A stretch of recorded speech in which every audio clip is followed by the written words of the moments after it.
y el huracán regresa e impacta y se queda estacionado 3 días. Ya nadie pudo bajar más, ahí se quedaron, ya éramos más personas. Cuando sentimos cómo la instalación empezó a temblar y posterior a eso sentimos un golpe, que hablaban a sus casas, había personal que se despedía, ¿no?, de sus familias, y esa persona se quedó solo en una instalación vacía, que nomás son pozos. Lo que hizo la persona fue agarrar cuerda que había ahí y amarrarse a los pozos.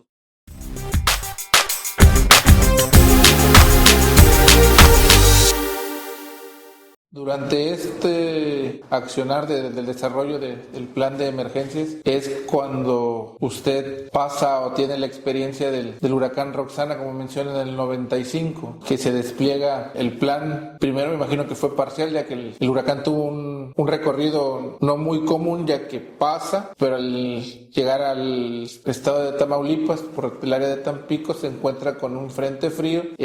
Lo hace regresar. Y ahí es donde viene la afectación directa al área de plataformas. ¿Cómo fue que se desplegó entonces en ese momento el plan de reacción o el plan de salvaguardar las instalaciones? Sí, muy buena la pregunta. La experiencia, pues es personal, es particular, es como yo lo viví, ¿no? A lo mejor otras personas que lo hayan vivido lo toman de otra manera o de otra forma. Cada quien su percepción. En el 1995, estábamos también a bordo de una instalación de producción. En ese momento no estaba tan muy bien afinado, aceitada la maquinaria del plan de respuesta a emergencia. Había peros ahí y ahí se observaba, de hecho. Pero también, y tiene mucho que ver lo que comentaste, la manera errática en que el huracán Roxana pues se comportó, ¿no? De la manera que ni los meteorólogos lo vieron tan bien que nos pudieron avisar, y si nos avisaron muy tarde. Primero, la categoría no era muy alta ya cuando llegó obviamente cuando viene y pasa por tierra, esos sistemas climáticos tienden a bajar de categoría o de fuerza del viento, pero cuando brincan al Golfo de México, nuevamente vuelven a retomar algo más de potencia o se deshace, también tiene en este caso, cuando apenas venía de paso, era categoría 1, o sea, era una categoría pues tolerable, vamos a decirlo, ¿no? Aún así, se cumplió con el procedimiento.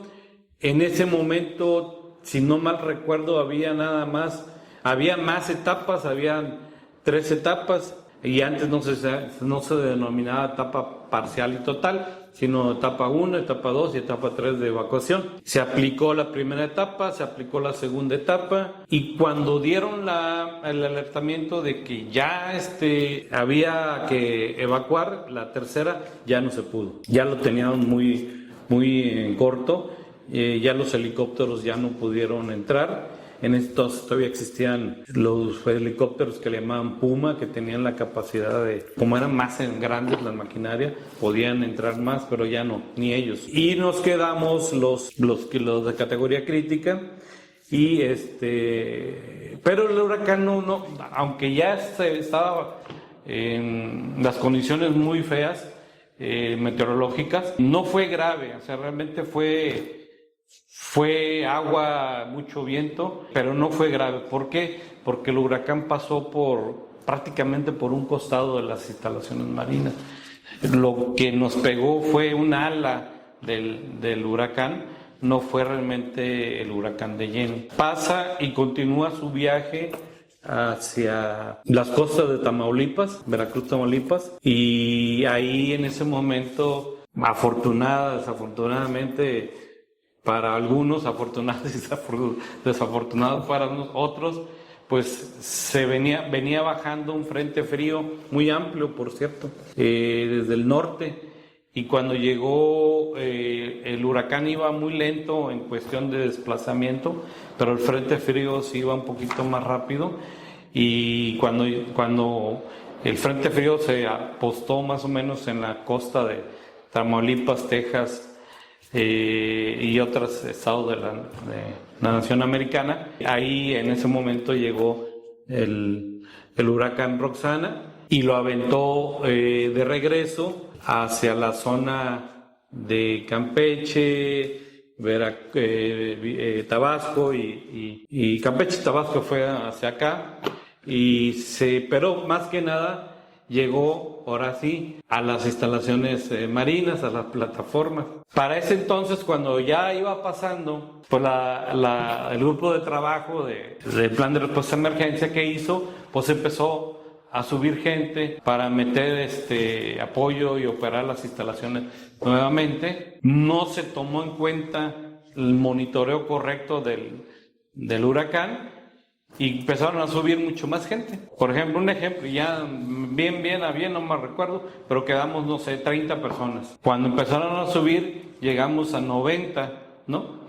A 90 personas empezaron, pero detienen luego nuevamente el grupo de trabajo detiene el retorno del personal y el meteoro ya venía de regreso por la barrera del frente frío y impactó directamente en las instalaciones. Ya no se pudo hacer nada más, ya nadie pudo bajar más, ahí se quedaron, ya éramos más personas. Y anteriormente, ahorita ya no aplica, pero anteriormente, y esta es una de las cosas que luego no se ve, ¿qué se hacía en la cuestión de los alimentos perecederos? Pues normalmente antes de irse la etapa parcial, el comodatario desechaba al mar todo ese alimento perecedero para que no se echara a perder y no nos fuéramos a consumir los que estamos ahí y nos fuéramos a enfermar. Se quedaba todos los latería y alimento conservado, ¿no? Que sí se podía comer. Entonces, cuando subieron, un paréntesis, porque cuando suben esa gente,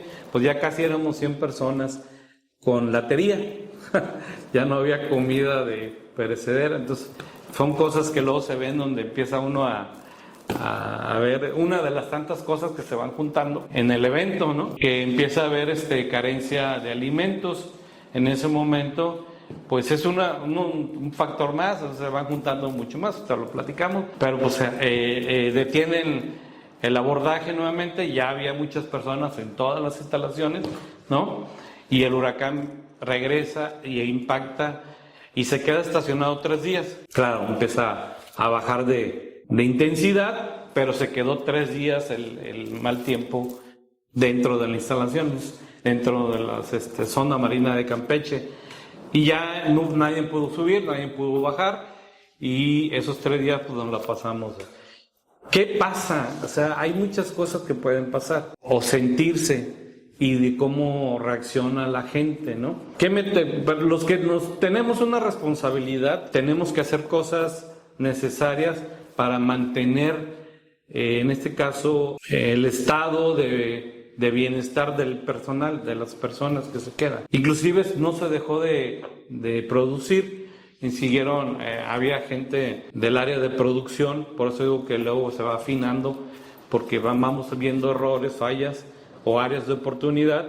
La gente de producción en las instalaciones marinas no estaba, pues hay un paquete habitacional y diferentes plataformas de producción, había una en particular, y ahí la gente se quedó en el cuarto de control a vivir, a dormir, a comer con la latería que se llevaron, y ya no pudieron salir de ahí, más sin embargo siguieron produciendo y quedaron aislados prácticamente. Si había algún problema, nosotros los que estábamos en el área habitacional no podíamos auxiliarlos porque no podíamos atravesar el puente de 100 metros, ¿sí?, de distancia, porque las olas en ese momento llegaban a ese nivel del puente, y aparte que el viento no te dejaba.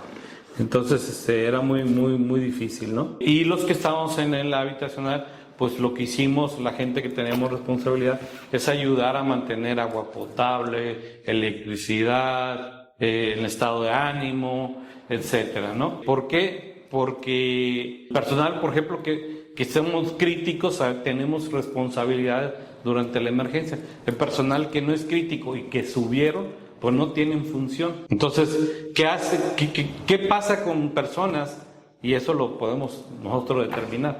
¿Qué pasa con personas que no tienen ninguna función y están así esperando a ver qué pasa, ¿no? No hay un entretenimiento mental, vamos a decir, que les permita distraerse, sino que además están viendo si golpean más fuerte el viento, si las olas, cuándo se quita, y empieza la psicosis, ¿sí? Empieza la psicosis, y personal a veces cuando se podía hablar por teléfono, hablaban a sus casas, había personal que se despedía, ¿no?, de sus familias, y así, ¿no? Había gente que lloraba, había gente que se hincaba y rezaba, de todo, de todo.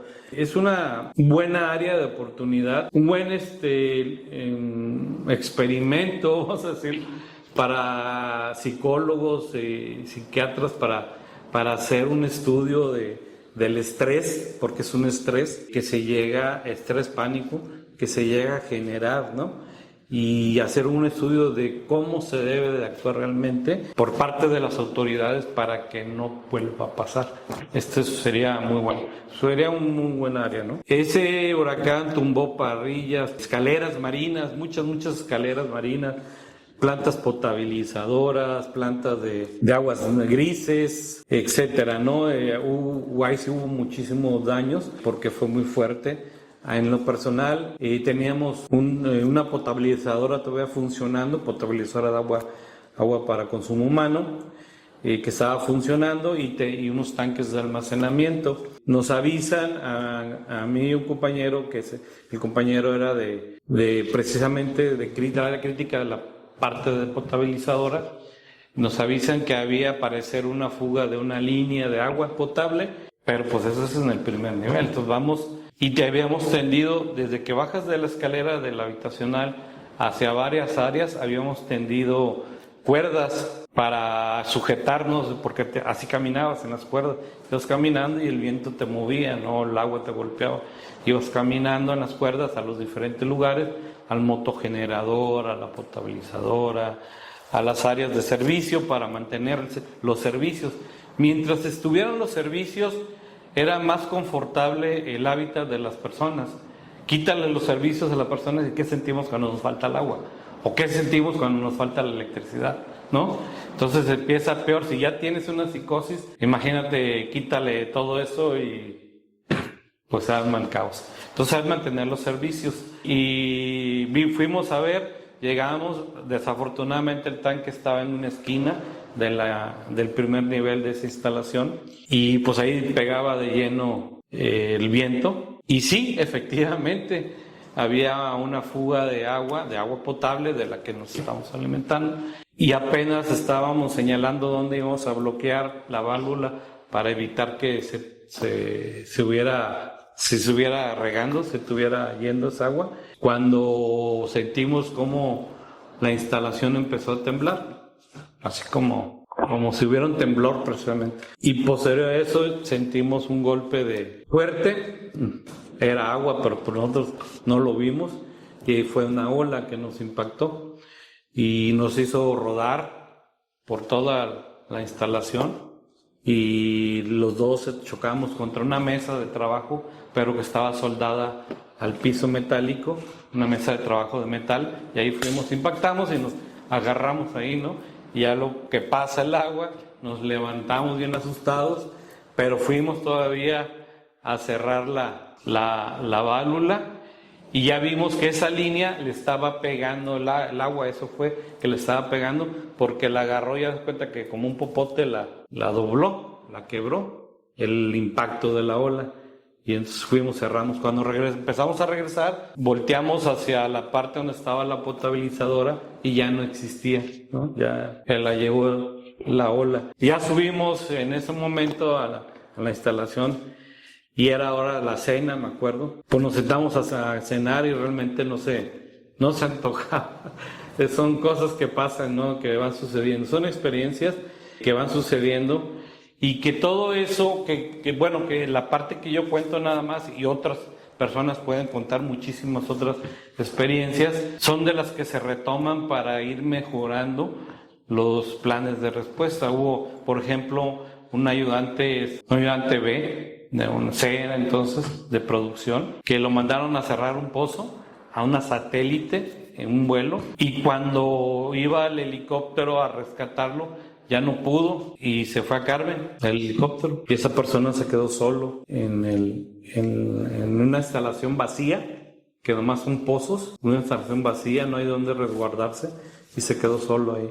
Lo que hizo la persona fue agarrar cuerda que había ahí y amarrarse a los pozos. Los pozos son las áreas más seguras de cimentados o bien amarrados para que no se muevan. Y ahí se amarró y ahí pasó los 3 días soportando la intemperie. Son cosas que van sucediendo, otras más, que nos permiten luego por eso valorar los tiempos que el grupo de trabajo y los subgrupos de trabajo que revisan estos planes y que administran esos planes, después van observando para ir mejorando, ¿no? Mejorando esta áreas de oportunidad que tenemos. Entonces, a la percepción de usted, ¿el plan de respuesta a emergencias ha evolucionado favorablemente en base a toda la experiencia que se ha acumulado mediante el paso de estos meteoros? Me imagino que tal vez también pasó que al no darles oportunidad de reaccionar con esta situación, que también se reacciona además, ¿cómo buscar el balance? Sí, de hecho, pues los planes son perfectibles, los procedimientos son perfectibles. Cuando se desarrollan, a lo mejor es un tiempo determinado con otro tipo de sistemas, equipos, con otro tipo de instalaciones, y pues ya cuando pasa el tiempo, pues se van quedando obsoletos, ¿no? Entonces hay que ir adecuándolo, mejorándolo, y conforme van pasando, como comentabas, van pasando el tiempo y las experiencias, pues también se van adecuando a eso. Y nos permite adecuarlos, mejorarlos, y sí, estos planes mejoraron en base a las experiencias que se han vivido. Ahora bien, una cosa son cómo están establecidos y otra cosa es la toma de decisiones. Habrá grupos de trabajo que a lo mejor consideran que todavía no es el momento para algo o alguna acción, y habrá grupos de trabajos en otra etapa, en otro periodo, que consideran que en corto tiempo es mejor hacer la acción, ¿no? Entonces, también va a depender de la toma de decisiones. Por eso es importante que estas personas tomen la capacitación de emergencias, ¿sí? Atención a emergencias, que se imparten donde les van dando escenarios para que ellos vayan desarrollándose y mejorando su toma de decisiones, precisamente. Eso es muy importante. Igual, el personal de a bordo tendrá que tomar en cuenta que dentro de sus programas, y esto ya está establecido, pero no está de más decirlo, que dentro de sus programas de simulacros, ¿sí? Estén contemplado al menos uno al año, también lo dice el procedimiento, al menos uno al año, el contemplado un simulacro por huracán, que les va a permitir también afinar los tiempos. ¿Qué hace cuando hacen un simulacro de ese tipo? Primero se toma en cuenta, se hace lo mismo o parecido a lo que hace el grupo de trabajo. Se detecta el meteoro, se le empieza a dar seguimiento. Cuando empiezan a acercarse o ya están en las zonas de alertamiento y de máximo alertamiento, ya se van haciendo las tomas de decisiones, ¿no? Esas tomas de decisiones nos permiten desarrollar el simulacro, para bien o para mal, porque luego salen mal y luego salen bien, pero hay que irlos afinando, ¿no?